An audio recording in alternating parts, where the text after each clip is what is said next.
BBC আপনার সাথেই আছে।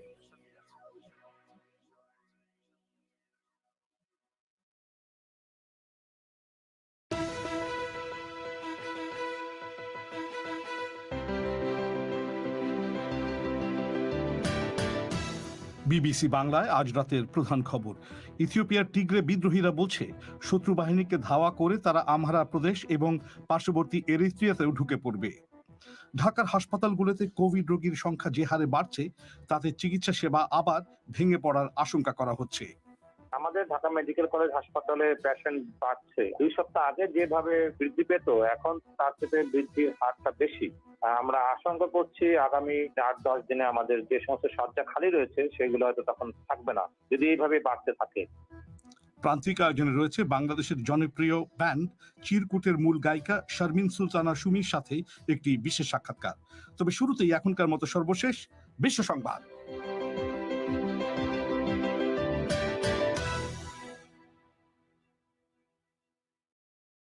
বিবিসি বাংলা বিশ্ব সংবাদ পড়ছে মোয়াজ্জেম হোসেন। ইথিওপিয়ার উত্তরে টিগ্রে অঞ্চলের বিদ্রোহী যোদ্ধারা বলছে তাদের ভাষায় শত্রু বাহিনীকে ধাওয়া করে তারা সে দেশের আমহারা প্রদেশ এবং পার্শ্ববর্তী এরিত্রিয়ায় প্রবেশ করবে।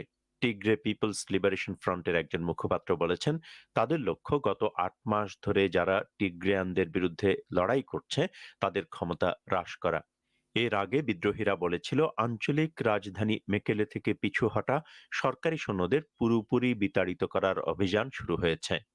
দক্ষিণ আফ্রিকার শীর্ষ আদালত সাবেক প্রেসিডেন্ট জেকব জুমাকে আদালত অবমাননার দায়ে 15 মাসের কারাদণ্ড দিয়েছে। ফেব্রুয়ারিতে দুর্নীতির এক তদন্তের শুনানিতে হাজির না হওয়ায় তাকে এই কারাদণ্ড দেয়া হলো। দক্ষিণ আফ্রিকার সাংবিধানিক আদালতের একজন বিচারক মিস্টার জুমাকে 5 দিনের মধ্যে আত্মসমর্পণ করে সাজা খাটা শুরুর নির্দেশ দিয়েছেন। ইউরোপীয় ইউনিয়নে আশ্রয় প্রার্থীদের আবেদন গত 1 বছরে 1/3 কমেছে বলে জানিয়েছে ওই অঞ্চলের আশ্রয় প্রার্থীদের সহায়তা সংস্থা। ইইউ দেশগুলো সীমান্তে যে কঠোর বিধিনিষেধ আরোপ করেছে মূলত তার জন্যই এই সংখ্যা কমেছে। যারা ওজন কমাতে চেষ্টা করছেন তাদের জন্য চুম্বক ব্যবহার করে এক নতুন যন্ত্র তৈরি করেছেন নিউজিল্যান্ডের বিজ্ঞানীরা। যারা এই যন্ত্রটি ব্যবহার করেছেন তারা বলেছেন 15 দিনের মধ্যে তারা প্রায় 7 কিলোগ্রাম ওজন কমাতে পেরেছেন। ইউরোপের চিড়িয়াখানায় জন্মানো 2টি গরিলাকে জঙ্গলে ছেড়ে দেবার পর তারা সন্তানের পিতামাতা হয়ে প্রাণী সংরক্ষণের ক্ষেত্রে ইতিহাস সৃষ্টি করেছে বলে মনে করা হচ্ছে। ডিওঙ্গো নামে ইংল্যান্ডে জন্মানো একটি 15 বছর বয়স্ক পুরুষ গরিলা এবং ফ্রান্সে জন্মানো 13 বছর বয়স্ক মাদি গরিলা মায়োম্বে গত বেশ কয়েক বছর ধরে গ্যাবনের একটি জাতীয় উদ্যানে বাস করছিল। ব্রিটিশ ও ফরাসি প্রাণী সংরক্ষণ গোষ্ঠীগুলো বলছে শিশু গরিলার জন্ম এক বিরাট ইতিবাচক পদক্ষেপ। বিবিসি বাংলার রাতের আয়োজন পরিক্রমা শর্টওয়েভ ছাড়াও প্রচারিত হচ্ছে এফএম তরঙ্গে বাংলাদেশের প্রধান 10টি শহরে, আর ইন্টারনেটে এই অনুষ্ঠানটি লাইভ প্রচারিত হচ্ছে bbcbangla.com ওয়েবসাইট থেকে। অনুষ্ঠানের শ্রোতা বন্ধুদের সাদর আমন্ত্রণ জানাচ্ছি আমি মাসুদ হাসান খান। বাংলাদেশের সরকার সিদ্ধান্ত নিয়েছে যে ফাইজার বায়োনটেকের টিকা দেওয়ার ক্ষেত্রে কুয়েত এবং সৌদি আরবগামী বাংলাদেশিদের অগ্রাধিকার দেওয়া হবে। আগামী কয়েকদিনের মধ্যেই ঢাকার 7টি কেন্দ্রে এই টিকাদান শুরু হবে বলে জানিয়েছেন স্বাস্থ্য মন্ত্রণালয়ের কর্মকর্তারা। জাতিসংঘের কোভ্যাক্স কর্মসূচির আওতায় বাংলাদেশ এই টিকা পেয়েছে। এই খবরটি সম্পর্কে বিস্তারিত জানাতে বিবিসি ঢাকা স্টুডিও থেকে এখন আমাদের সঙ্গে সরাসরি অনুষ্ঠানে যোগ দিচ্ছেন সংবাদদাতা আকবর হোসেন। আকবর, ফাইজারের টিকার ব্যাপারে কুয়েত এবং সৌদি আরবগামী বাংলাদেশিদের কেন অগ্রাধিকার দেওয়া হবে, এর পেছনে সরকারের কি বিবেচনা কাজ করছে? স্বাস্থ্য মন্ত্রণালয়ের কর্মকর্তারা যেটি বলছেন, বাংলাদেশে এখন আ প্রায় 14,000-এর মতো যারা কুয়েতে যেতে চান বা কুয়েত থেকে আসার পর আটকা পড়েছেন এরকম আছেন এবং সৌদি আরবেও যাওয়ার জন্য অনেকেই অপেক্ষা করছেন। যেহেতু তাদের টিকা দেওয়া নেই, সেহেতু তারা যদি এখন সৌদি আরব বা কুয়েতে যান তাদের নিজ খরচে কোয়ারেন্টিন করতে হবে সেখানে 2 সপ্তাহ এবং এই কোয়ারেন্টিনের জন্য তাদের একটি বড় অঙ্কের টাকা সেখানে খরচ করতে হবে। সেটি যাতে করতে না হয় সেজন্য তাদেরকে ফাইজারের টিকা দেওয়া হবে। যেহেতু বাংলাদেশে এখন অন্য টিকার কোনো মজুদ নেই, কোভ্যাক্সের আওতায় ফাইজারের টিকা বাংলাদেশে আছে।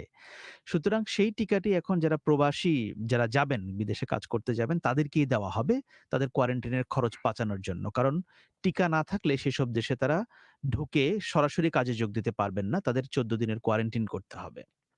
আকবর, আপনি ওই খরচের বিষয়টি বলছিলেন। সৌদি আরব কিংবা কুয়েত এই দুটি দেশে কোয়ারেন্টাইনে থাকার জন্য শ্রমিকদের মাথাপিছু কত খরচ পড়তো? মানে এ সম্পর্কে কি কোনো ধারণা পাওয়া যাচ্ছে?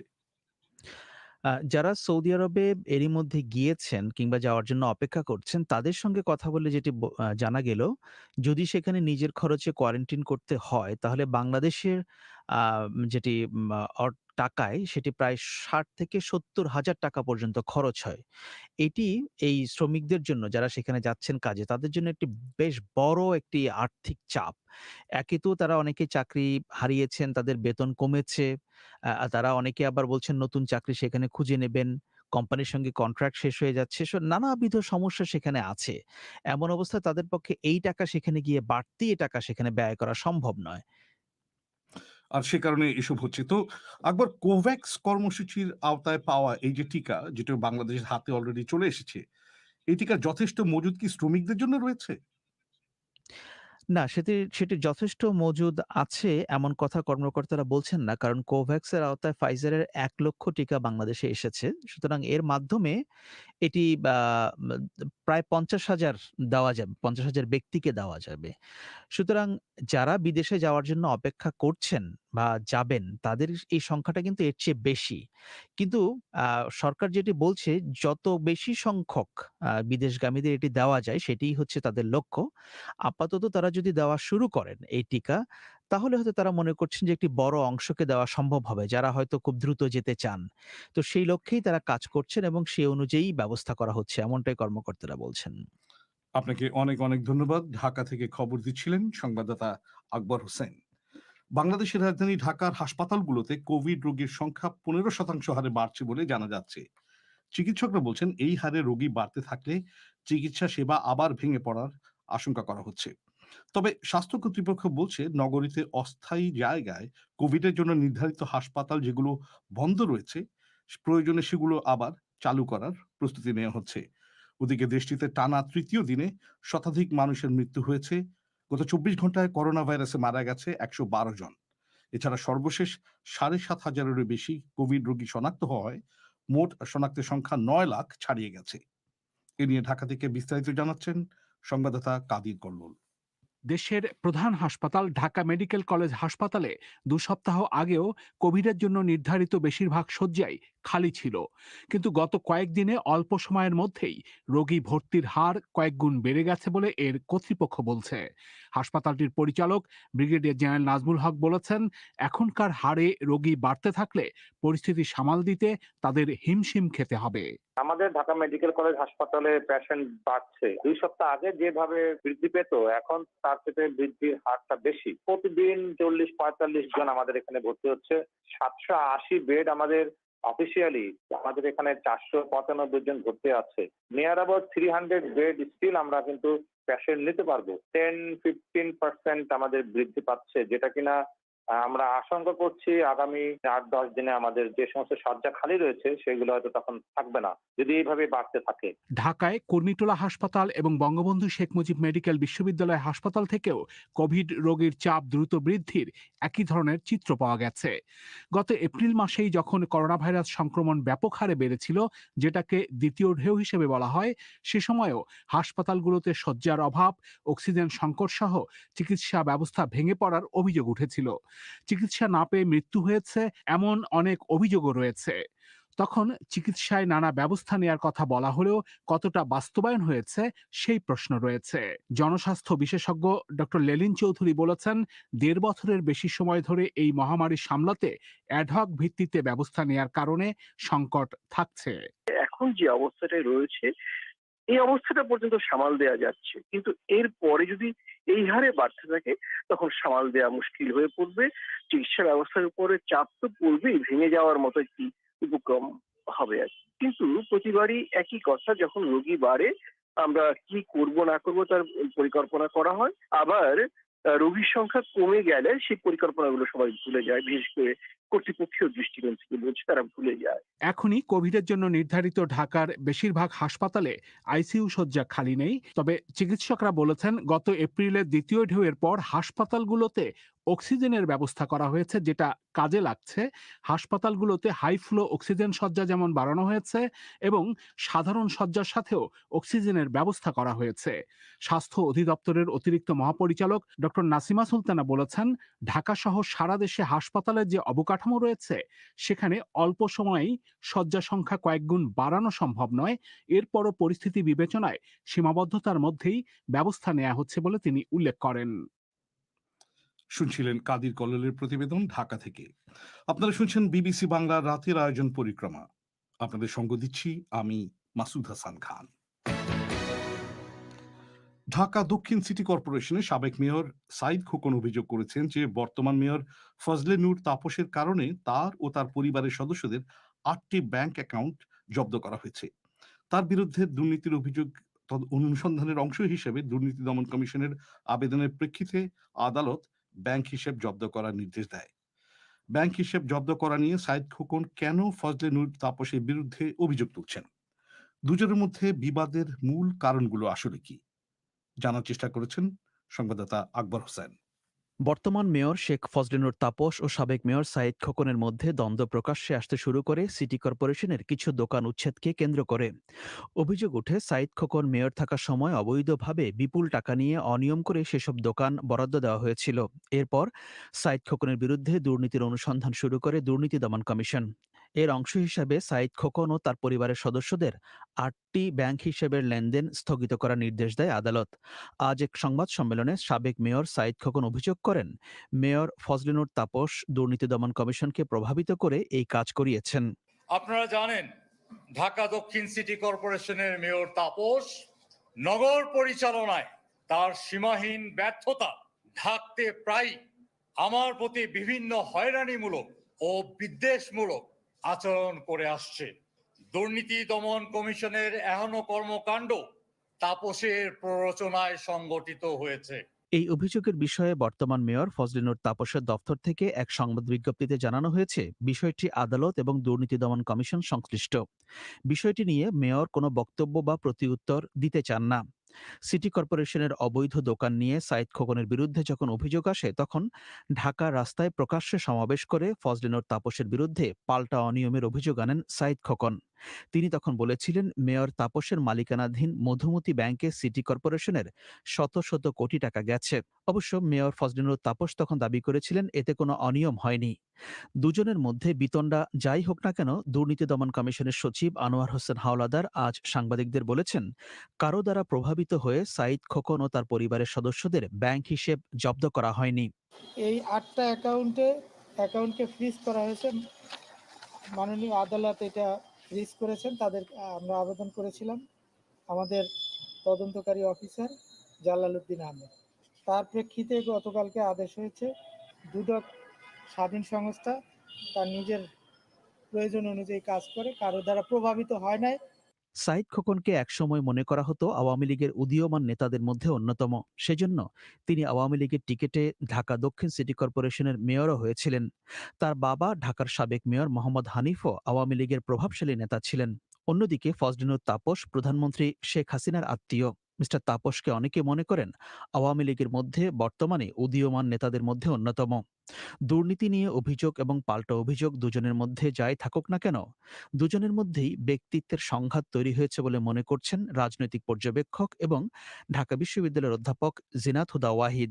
খাঁটি আওয়ামী পরিবার বলতে যা বোঝায়, সেই পরিবারেরই দুজন সন্তান এবং দুজনেই কিন্তু স্ট্রাগলও করেছেন বা স্যাক্রিফাইস করেছেন। আমরা যেটুকু পত্রপত্রিকা বিভিন্ন গণমাধ্যমে দেখতে পাচ্ছি, আমার মনে হয় এটার পেছনে হয়তো পার্সোনালিটি ক্ল্যাশ, ব্যক্তিত্বের যে সংঘাত, সেটি হয়তো একটা বিরাট কারণ। কারণ দুজনেই মোটামুটি সমসাময়িক, দুজনেই আসলে যেটা বলেছি এক ঘরনার ফলে এক ধরনের ব্যক্তিত্বের ক্ল্যাশ হয়তো এখানে একটা রয়ে গেছে। নাম্বার 1। নাম্বার 2 হচ্ছে সাইদ খোকনও মেয়র পদে ছিলেন, হয়তো বা আরো কিছুটা পুনর্নির্বাচিত হবার চেষ্টা করেছিলেন, কিন্তু দেখা যাচ্ছে যে ব্যারিস্টার তাপস চলে আসে। তো স্বাভাবিকভাবে এখানে এই ধরনের একটি ব্যক্তিত্বের ক্ল্যাশ থাকতেই পারে। অনেকেই বলছেন সাঈদ খোকন মেয়র থাকার সময় দলের অনেক নেতার সাথে তার দূরত্ব তৈরি হয়েছিল। একই সাথে মেয়র হিসেবে তিনি প্রতিশ্রুতি পূরণ করতে না পারার কারণে গত নির্বাচনে দল তাকে মনোনয়ন দেয়নি। সেই থেকে দলের সাথে তার দূরত্ব আরও বাড়তে থাকে বলে উল্লেখ করছেন পর্যবেক্ষকরা। এই ছিল আকবর হোসেনের প্রতিবেদন। আপনারা শুনছেন বিবিসির অনুষ্ঠান পরিক্রমা। এবার আজ রাতের অন্য আয়োজন।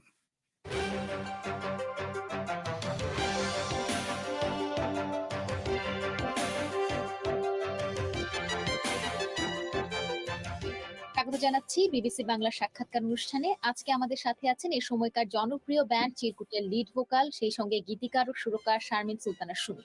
সুমি, আপনাকে অনেক ধন্যবাদ এত ব্যস্ততার মধ্যেও আমাকে সময় দেওয়ার জন্য। কেমন আছেন, কিভাবে সময় কাটাচ্ছেন? আলহামদুলিল্লাহ, খুব ভালো আছি, বেঁচে আছি, এটা হচ্ছে বড় কথা। ফ্যামিলি সবাই ভালো আছে এখন আপাতত, আমাদের ব্যান্ড সবাই ভালো আছে। আশা করি বিবিসি এবং বিবিসি যারা শুনেন সবাই ভালো আছে। Thank you so much. এই সুমি নামটা যতবার আসে ততবারই একটা কণ্ঠ কানের মধ্যে ভেসে আসে। তো এই যে গানের জগতের সাথে আপনার সম্পৃক্ততা, সেটা হয়েছে কিভাবে? গানটা মনে হয় জন্ম থেকেই ছিল আসলে বিষয়টা। আমি বুদ্ধ হওয়ার পর থেকেই সবসময় দেখেছি যে আমাদের বাসায় গানের আড্ডা, এবং বাসায় দেখা যেত যে আমার কাজিনরা, আমার মামা খুব সুন্দর গান গাইতো, সবাই গান গাইতো। আমাদের বাসায় সবসময় এটা ছিল, তো ওখান থেকে আসলে আসছে আমার মনে হয়। আচ্ছা, কাদের গান শোনা হতো ছোটবেলা থেকে? ছোটবেলা থেকে আমার মনে আছে যে আমাদের বাসায় আমি ঘুম ভেঙেই শুনতাম মান্নাদের গান চলছে, শ্যামল মিত্রের গান চলছে, সুবীর নন্দীর গান চলছে, কুমার বিশ্বজিতের গান চলতো, তারপর কিছু ব্যান্ডের গান চলতো। মানে আমাদের সাথে কন্টিনিউয়াসলি এগুলো সবসময় চলতো, বেশিরভাগই মান্নাদের গান চলতো আসলে। গানের কি কোনো তালিম নেওয়া হয়েছে? মানে তালিম জিনিসটা আমার সাথে কেমন জানি একটু ঝামেলাই ছিল সারা জীবন। চেষ্টা যে করে না তা না। যেমন আমরা জুট মিলে ছিলাম, আমার আব্বা জুট মিলে চাকরি করতেন, তো জুট মিলে সবসময় মিউজিক ক্লাব ছিল, স্কুল ছিল, কিন্তু আমি দেখা যেত কোনোদিনই রেগুলার ছিলাম না। যেটা হতো যে অ্যানুয়াল ফাংশন গুলোতে গান গাওয়া হতো। তারপরে আমার একজন শ্রদ্ধেয় শিক্ষক ছিলেন, যিনি মনে করতেন যে আমি আসলে পারবো, হারুন স্যার অনেক চেষ্টা করেছেন আমাকে নিয়ে শেখানোর, বসানোর, উনিও ব্যর্থ হয়েছেন। কিন্তু আমি আসলে কি বলে বনে জঙ্গলে গান বাজনা করতে বেশি পছন্দ করি, নেচারের সাথে। আপনার স্যার যেটা যেমনটি ভেবেছিলেন সেই সম্ভাবনাটা আসলে পরবর্তীতে যে প্রমাণিত হয়েছে সেটা আমরা দেখতেই পাচ্ছি। আপনি প্রায় 2 দশক ধরে চিরকুট নামের একটা ব্যান্ডের সাথে আছেন। তো এই ব্যান্ডটা ফর্ম করেছেন আপনি নিজে, তো ফর্ম করলেন কিভাবে? তারপরে এত দূরের পথ, জার্নিটা কেমন ছিল এই চিরকুটের শুরু থেকে? আপনি একটু আগে বলছিলেন একটা কথা যে চিরকুট নামটা শুনলেই আপনার নাম আসে। তো এটা আমি নিজেই চেয়েছি সবসময়। আমি কখনোই চাইনি আমার নামে পরিচিত হতে, রাদার দ্যান আমি সবসময় চিরকুট নামে পরিচিত হতে স্বাচ্ছন্দ্য বোধ করি এখনো। সো 2002 আমি যখন ঢাকা ইউনিভার্সিটিতে পড়ি তখন আসলে আর ব্যান্ড করার উদ্দেশ্যই ছিল যেটা যে একসাথে বসে সুসময় দুঃসময় মিউজিক করা। সোলো করলে যেটা হয়, আজকে এই মিউজিশিয়ান কালকে ওই মিউজিশিয়ান, ওটাতে না ওনারশিপটা থাকে না মিউজিকের প্রতি, আমার কাছে মনে হয় যে আমার। তো সেখান থেকে আসলে ব্যান্ড ফর্ম করা। আমি যখন ঢাকা ইউনিভার্সিটি আইআরে পড়তাম, তো ওই সময় আমার কিছু ছোট ভাই ছিল ডিপার্টমেন্টের, শোয়েব পারভেজ, ওদের নিয়েই করা। তো ওই গান করতে করতে লাইব্রেরির সামনে এখানে ওখানে টিএসসি তে এসো, ওইভাবেই হয়েছে আসলে জিনিসটা। হ্যাঁ, কিন্তু আমি আসলে যেদিন থেকে ব্যান্ড ফর্ম হয়েছে ওই দিন থেকে খুব সিরিয়াস ছিলাম ব্যাপারটা নিয়ে। মানে বেশিরভাগই কেই হয় যে একটা ব্যান্ড করতেছে, তাও আবার একটা মেয়ে, এটা থাকবে না, এটা শখ। আমার কাছে প্রথম দিন থেকে এটা ছিল প্যাশন, যেটা আজ পর্যন্ত আমি মনে করি যে আমার কাছে সেম জিনিসটাই আছে। আমি কখনোই মাথায় নিই না আমরা কি জনপ্রিয় হয়েছি, আমরা কি অনেক, এগুলো হয়েছে আলহামদুলিল্লাহ, আল্লাহ দিয়েছেন আমাদের, কিন্তু এগুলো না থাকলেও যে খুব বন্ধ হয়ে যাবে কিছু ব্যাপারটা এরকম না। গান আমরা বানিয়ে যাবো। তো আপনাদের যতগুলো গান আছে তার বেশিরভাগই তো বলতে গেলে হিট লিস্টে এসছে। তো এর মধ্যে একটি যে খাজনা দেব না, তো এই গানটার ভিডিও সং নাকি এতটাই জনপ্রিয় হয়েছে যে জনপ্রিয় মিউজিক চ্যানেল যেটা এমটিভি, তারা সেটা প্রচার করার প্রস্তাব করেছিল। তো কবে কিভাবে কি হয়েছে আসলে সেটা যদি বলতেন। ফার্স্টে বলে নেই যে আমাদের গান যে কেউ কোনোদিন শুনবে আমরা এটা বুঝতেও পারিনি, মানে আমরা ভাবতাম আমাদের গান কেউ শুনবে না একসময়। সো ওইভাবে, কিন্তু আমাদের যেটা ভালো লাগতো, গানের প্রতি আমরা অনেস্ট ছিলাম, সো ওইটাই আমরা করতাম সবসময়। হ্যাঁ, এবং একটা ব্যাপারে আমরা খুবই ডিটারমাইন্ড ছিলাম যে নতুন গান করবো, কাভার সং করবো না। তো ওটা করতে করতে অনেক কষ্ট করে আমরা যখন ফার্স্ট অ্যালবামটা বের করলাম চিরকুট নামা, তো এরপরে আমরা একটা সুযোগ পাই নরওয়েজিয়ান একটা কোলাবোরেশনে ইন্ডিয়াতে পারফর্ম করার, ইন্ডিয়া মিউজিক উইক। তো ওখানে আমরা দিল্লি আর ব্যাঙ্গালোরে কনসার্ট করতে গেছিলাম 2012 সালে। তো ওইখানে যাওয়ার পরে ওই শোতে সম্ভবত এমটিভির কেউ এসেছিলেন, তো ওনারা আমাদের শুনে খুবই মুগ্ধ হন। মুগ্ধ হয়ে ওনারা পরে ইউটিউবে সার্চ করেন, করে তখন আমাদের গান যখন দেখেন, তখন আমার মনে আছে ওই রাতেই আমাদের ব্যান্ডের পেজে মেসেজ করেন যে আমরা কি আপনাদের গান আমাদের চ্যানেলে এয়ার করতে পারি কিনা। সো ওই সময় তো এমটিভি ইন্ডিয়া মানে এটা তো হিউজ ব্যাপার ছিল। নিঃসন্দেহে। মানে ওই পাওয়ার পর আমার মনে হচ্ছে আমরা খুবই খুবই সবাই মিলে সেলিব্রেট করেছিলাম। এবং এমটিভি ইন্ডিয়া শুধু খাজনাই না, কাটাকুটি নামে আরেকটা গান, এই দুটো গান ওরা প্রায় 3 বছর বাজিয়েছে। এই চিরকুট নামটা তো আপনার দেয়া, সেই নামটা কেন বেছে নেওয়া হলো? চিরকুট খুব একটা রোমান্টিক শব্দ, চিরকুট খুব পাওয়ারফুল একটা শব্দ আসলে। আমার কাছে মনে হয় যে চিরকুটে কিন্তু আমরা খুব ছোট্ট করে মেসেজ দেই, কিন্তু খুবই গুরুত্বপূর্ণ মেসেজ গুলো দেই। তো ওখান থেকেই আসলে মনে হলো যে আমরা আসলে গানে গানে মানুষের মধ্যে কিছু বার্তা পৌঁছাতে চাই। তো এই জন্য আমরা আসলে গানের চিরকুট হলাম তখন থেকে। না, আমরা আসলে সেটাও দেখছি, প্রত্যেকটা গানেরই একটা অনেক স্ট্রং বার্তা থাকে আপনাদের। স্বাভাবিকভাবে আপনি মানে খুবই জনপ্রিয় একটা ব্যান্ড, তার সাথে আছেন এবং আপনাদের অনেক ধরনের শো এর ডাক পড়ে দেশে, দেশের বাইরে, এবং ট্রাভেল করতে হয় এত দূর, লেট নাইট শো করতে হয়। তো বাংলাদেশের প্রেক্ষাপটে তো নারী হিসেবে আপনি এই বিষয়গুলো মানে কোনো চ্যালেঞ্জ ফেস করতে হয়েছে কিনা? আমি তো আসলে মানুষ হিসেবে ব্যান্ড করেছি, আমার মাথায় কখনোই থাকে নাই যে আমি নারী হিসেবে করছি। সত্যি কথা, আমার এখনো মাথায় এটা কাজ করে না কখনোই। ইজি ছিল না আসলে, কখনোই ইজি ছিল না। আর আমি আসলে ওইগুলো মনে থাকে, কিন্তু ওইটা মনে করে আমি সবসময় ইয়ে করতে চাই না যে আমি এত কষ্ট করেছি বা কিছু।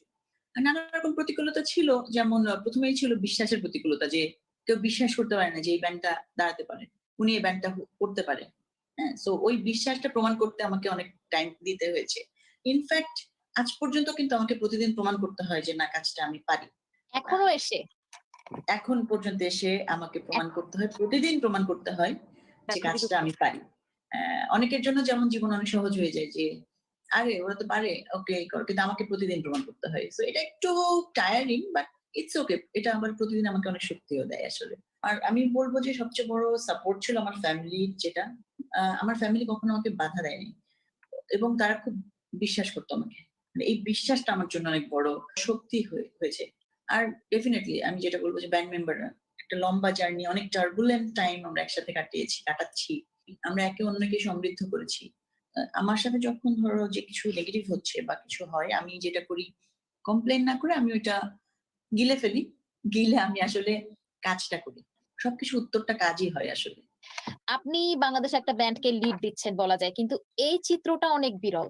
তো এত ব্যান্ড হচ্ছে, নারী শিল্পী আমাদের অনেক আছে, কিন্তু লিড ভোকাল হিসেবে আসলে তাদেরকে দেখা যায় না কেন? সমস্যাটা কোথায় থেকে গেছে বলে আপনার মনে হয়? সমস্যাটা আমার কাছে মনে হয় ফোকাসে একটা বড় সমস্যা আছে। প্রতিকূলতা তো সবার জীবনেই আছে, কিন্তু তুমি যদি নারী হিসেবে এটা মাথায় নিয়ে নাও বেশি, যে আমার বেশি হচ্ছে, তাহলে কিন্তু শেষ ওখানে। তো ওইগুলো না পাশ কাটায় থাকতে হবে এবং ওই যে ফোকাস ঠিক রাখতে হবে যে আমি আসলে কি করতে চাই। আমি যদি গানটা করতেই চাই, ওইটার জন্য যতটা কষ্ট, যতটা স্যাক্রিফাইস আমার করতে হবে। যেখানে আসলে আমি আসলে চেষ্টা করেছি না পেছাতে বা না থেমে থাকতে। এই যে বিভিন্ন জায়গায় কনসার্ট করেছেন, কিন্তু করোনা ভাইরাস আসার পরে দেখা গেছে যে এই জগৎটায় ব্যাপক একটা শূন্যতা এই গানের আয়োজনে। তো প্যান্ডেমিকের প্রভাবটা আপনার গানের ক্যারিয়ারে কি ধরনের প্রভাব ফেলেছে? ডেফিনেটলি শো আমাদের একটা বড় জায়গা, ওইটা আমরা তো বন্ধই। তারপরে আমি বলবো যে চিরকুট অনেক লাকি যে আমরা কিন্তু এই প্যান্ডেমিকের মধ্যেও যতটুকু যা মাঝে মাঝে ছাড়া হয়েছে বা কিছু হয়েছে আমরা করেছি। ইনডোর কনসার্ট গুলো যেগুলো হয়েছে, প্রপার দূরত্ব মেনে সবকিছু ওগুলো করেছি। এটা একটা সামগ্রিক দুঃসময়। এই ধৈর্যটা আমাদের ধরতে হবে আসলে। এখানে প্রত্যেকটা ইন্ডাস্ট্রি ধ্বংস হচ্ছে এই সময় আসলে। সেই ক্রাউডটাকে মিস করেন? ক্রাউড তো আসলে আমার অন্তরে থাকে। সো ক্রাউডকে ওইভাবে মিস করি না, কারণ আমি সবসময় কানেক্টেড থাকি। হ্যাঁ, আমার মনে হয় আমাদের চিরকুটের সাথে আমাদের ক্রাউডের কানেকশনটা, এটা কিন্তু একদম প্রফেশনাল কানেকশন না। আমার মনে হয় খুবই অন্তরের একটা টান আছে আমাদের অডিয়েন্সের সাথে। তারা যেভাবে আমাদের সাথে ইন্টারঅ্যাক্ট করে, এটা আমরা টের পাই। হ্যাঁ, এটা কিন্তু সত্যি। সো ওই সেন্সে তো দূরত্ব নেই, বাট তারপরেও তো কনসার্ট হচ্ছে না। মাঠের সেই টাচ অ্যান্ড ফিল এর একটা ব্যাপার, ওইটা তো হচ্ছে না। বাট আমরা কিন্তু ফেসবুকে অনেক কানেক্টেড থাকি আমাদের ফ্যান্সদের সাথে। যখন মিউজিক না থাকে তখন কনভারসেশন চালাই। আর যেটা বলছিলাম যে প্যান্ডেমিকে আমাদের সবাইকে সাফার করতে হচ্ছে সত্যি, কিন্তু ঘরে বসে তো গান বানাতে পারি, আমরা নতুন নতুন গান বানাতে পারি। আমরা কিন্তু গত প্যান্ডেমিকেও গত বছরও 7টা গান ছেড়েছি। আমাদের মনে হয়েছিল যে এই সময়টা গানটা আমাদের যুদ্ধের মতো, মানে একটা যুদ্ধ সিচুয়েশনে গানটা আসলে কিভাবে হেল্প করতে পারে মানুষকে। তখন কিন্তু আমরা ঘরে থাকা নিয়ে গান করেছি, যে ঘরে থাকতে হবে, মাস্ক পরতে হবে। তখন আমরা বাচ্চাদের নিয়ে গান করেছি, যাতে বাচ্চারা ঘরে বসে মন খারাপ করে না থাকে। আমরা থেমে নেই কিন্তু। এবারে যদি একটু পেছনের সময়ের দিকে যাই, শৈশবের সুমি তিনি কেমন ছিলেন? কি হতে চেয়েছিলেন? আমার যতদূর মনে পড়ে শৈশবে আমি কোনোদিন কিছু হতে চাই নাই। এটা একটা বিষয়, আমার মনে হয় না কিছু হতে চেয়েছি। আমি মিউজিকটা করতে চেয়েছি এটা আমি জানি। শৈশবে আমি মনে হয় একটু চুপচাপ ছিলাম এবং আমি মনে হয় বরাবরই একটু ভাবুক প্রকৃতির ছিলাম। আমার যতদূর মনে পড়ে আরকি। যে আমি সবকিছু নিয়ে ভাবতাম। খেলতে গেলে চুপচাপ দাঁড়ায় থাকতাম। কি ভাবতাম? একটা দীর্ঘ সময় আমার মনে আছে আমি ছাদে একা, একা হাঁটতাম, প্রচুর হাঁটতাম। সো আমার ভিতরে অনেক কিছু মাথার ভিতরে খেলা করত। কি জানি ভাবতাম। এখনো মানে ভাবি সেই অনেক কিছু। ভাবনা থেকেই কি আসলে এত সুন্দর, সুন্দর গানের কথাগুলো উঠে আসে? অবশ্যই আমি এটা বিশ্বাস করি যে আমাদের অভিজ্ঞতাই আমাদেরকে লিখতে সাহায্য করে। আমার অন্তত আমি অন্যদের ব্যাপারে বলতে পারবো না। আমার ক্ষেত্রে আমার পথ চলা, আমার সাফারিংস, আমার হ্যাপিনেস এগুলোই আমার গানে খুব তীব্রভাবে বারবার ফিরে আসে। তো এখন আপনি তো জন্ম হয়েছে খুলনা এবং বেড়ে উঠেছেন সেখানে। তো এই খুলনা থেকে এরপরে ঢাকায় আসা, তারপরে এই ব্যান্ডের সাথে সম্পৃক্ততা, এখনো এখানে আছেন, কাজ করছেন। তো এই দুটো জায়গার পার্থক্যটা আসলে কেমন? মানে খুলনার কোন বিষয়গুলো মিস করেন? খুলনা আমি খুলনা পুরা বিষয়টাই মিস করি। খুলনা হচ্ছে আমার কলিজা আসলে। জন্ম, শৈশব, কৈশোর সব পুরোটাই তো এবং এত পিসফুল একটা সিটি। অনেক শহরে গেলে দেখবেন এখন অনেক ক্রাউডেড, অনেক জ্যাম বেড়েছে অনেক কিছু। বাট খুলনায় গেলে আপনি দেখবেন যে সেই শান্তি, রাস্তাঘাট, তৃষ্ণার মিষ্টির দোকান। আমার তৃষ্ণা নামে একটা মিষ্টির দোকান আছে। সো ওখানকার রসগোল্লাটা আমরা সবসময় কলেজে যাওয়ার সময় খেতাম। খুলনা নিউ মার্কেট যেটা একমাত্র খুলনার হ্যাপেনিং প্লেস। গেলে কখনো আপনি যেন। ওখানকার ফালুদা। তারপরে আমি তো খালিশপুরে থাকতাম। আমার স্কুল, রোটারি স্কুল। আমার ছোটবেলার বন্ধুরা যারা এখন ফেসবুক আসার ফলে সবার সাথে কানেকশন হয়েছে এবার। কিন্তু খুলনার প্রতিটা জিনিস আমি মিস করি আসলে। আলো, বাতাস, জল, হাওয়া সব আমি মিস করি। কিন্তু আমি মনে করি যে আমি ঢাকার কাছে অনেক কৃতজ্ঞ। কারণ ঢাকা কিন্তু আমাকে আমাদের ব্যান্ড করতে সাহায্য করেছে। আমরা যে জীবনে সেটেল হতে শিখেছি এটাও তো ঢাকা দিয়েছে। আমি জি। তো ঢাকাকে প্রচন্ড ভালোবাসি এবং মিস করি। আমি যেখানে যাই ঢাকাকে মিস করি। মানে এটা শুনে খুব ভালো লাগলো। কারণ ঢাকাকে নিয়ে আমরা অনেক দুঃখবোধ, যন্ত্রণার কথা শুনি। কিন্তু এই যে ওদিকে জাদুর আমার শহর একটু ঢাকা, ঘৃণা-টিনা একটু কম কাজ করে সত্যি কথা। আমি ঘৃণা-টিনা এত পাত্তা দিতে চাই না লাইফে। কারণ আমি জ্যামে সাফার করি। আমি অনেক কিছুতেই সাফার করতে পারি। তো সেটা তো একটা সাময়িক ব্যাপার। মধ্যরাতে যখন বের হই ঢাকা ইউনিভার্সিটিতে যাই এখনো সেই আমার শহরটাই পাই। তাই না? তো মানে একই সেটাই ভালো কমপ্লেইন লাগে যে প্রাণের ঢাকা, আপনার গানের একটা কথার একটা অংশ জুড়ে ছিল আমাদের হ্যাঁ, প্রাণের শহর ঢাকারে। এটা খুব হ্যাঁ। ভালো লেগেছে শুনে। তো এখন একটু ভিন্ন রকম একটা বিষয় যদি জানতে চাই যে আপনার একটা সিগনেচার স্টাইল হলো গিয়ে আপনার নাকে একটা নথ থাকে। আপনি যখন শো করেন শুনেছি যে আপনার সেই নাকের নথ এবং ব্যান্ডের কয়েকজনের ইন্সট্রুমেন্ট সেগুলো একসাথে নিলামে উঠেছিল। গল্পটা জি। আসলে কি ছিল যদি বলতেন? নিলামে উঠেছিল গত বছর যখন করোনা শুরু হলো। মিউজিশিয়ানরা কিন্তু সারা জীবনই অনেক দায়িত্ব পালন করে এসছে মানুষের দুঃসময়ে। সেখান থেকে আসলে অকশন ফর অ্যাকশন নামে একটা অর্গানাইজেশন ওনারা নিলামের ব্যবস্থা করলেন। বাংলাদেশে যত আর্টিস্ট আছেন তাদের বিভিন্ন প্রিয় জিনিস নিলামে উঠবেন। তো আমাদেরকে বলা হলো যে আমার নটটা আমরা যাতে একটু দিই এবং সাথে ম্যান্ডোলিন ওইটাও ড্রামস এর খুবই স্পেশাল জিনিসগুলো ছিল। সম্ভবত ইমো যে ম্যান্ডোলিনটা বাজিয়েছিল ওটা দিয়ে আমাদের কানামাছি গানটা বাজানো হয়েছিল। পাভেল যে স্নেয়ারটা দিয়েছিল সেটা একদম স্কটল্যান্ডের একটা গ্রাম থেকে বানিয়ে নিয়ে এসেছিলাম আমরা যখন ট্যুরে গেছিলাম। খুব স্পেশাল জিনিস আর নট তো নটই আমার সব মিলায়ে আমরা তখন এই ৩টা জিনিস নিলামে দেই যেটা এই দুঃসময়েও আসলে ১০ লাখ টাকায় বিক্রি হয়েছিল। এবং অস্ট্রেলিয়ার একজন আছেন সজীব ভাই উনি কিনে নিয়েছিলেন। যখন আসলে আমাদের গান তো বটেই, আমাদের ব্যবহার্য বিষয় আশয়ও এভাবে মানুষের জীবনের উপকারে আসে। তো একটা জীবন আর কি চাই বলেন এর থেকে? মানে আপনারা সবভাবে আসলে চেষ্টা করছেন সবকিছু দিয়েই এই দুঃসময়টাকে যদি একটা সুন্দর সময় করা যায়। মিস সুমি হ্যাঁ। আপনাকে অনেক ধন্যবাদ বিবিসি বাংলার সাথে যুক্ত হওয়ার জন্য। আপনার সামনের দিনগুলোর জন্য অনেক শুভকামনা রইল। ভালো থাকবেন। ব্যান্ড চিরকুটের শারমিন সুলতানা সুমির সঙ্গে আলাপ করছিলেন সঞ্জনা চৌধুরী। এবার অধিবেশন শেষ করার আগে সংবাদ শিরোনাম আরেকবার। ঢাকার হাসপাতালগুলোতে কোভিড রোগীর সংখ্যা যে হারে বাড়ছে তাতে চিকিৎসা সেবা আবার ভেঙে পড়ার আশঙ্কা করা হচ্ছে। তবে স্বাস্থ্য কর্তৃপক্ষ বলছে নগরীতে অস্থায়ী জায়গায় কোভিডের জন্য নির্ধারিত হাসপাতাল যেগুলো বন্ধ রয়েছে প্রয়োজনে সেগুলো আবার চালু করার প্রস্তুতি নেওয়া হচ্ছে। কুয়েত এবং সৌদিগামী বাংলাদেশিদের ফাইজারের টিকা দেওয়ার ক্ষেত্রে অগ্রাধিকার দেওয়া হবে বলছে সরকার। আর এরই সঙ্গে শেষ করছি আজকের পরিক্রমা। আমাদের পরবর্তী অনুষ্ঠান প্রবাহ শুনতে পাবেন আগামীকাল বাংলাদেশ সময় সন্ধ্যে 7:30 আর ভারতে সন্ধ্যে 7টায়। শুনবেন আশা করে বিবিসির লন্ডন স্টুডিও থেকে। আজকের মতো বিদায় নিচ্ছি আমি মাসুদ হাসান খান। শুভরাত্রি।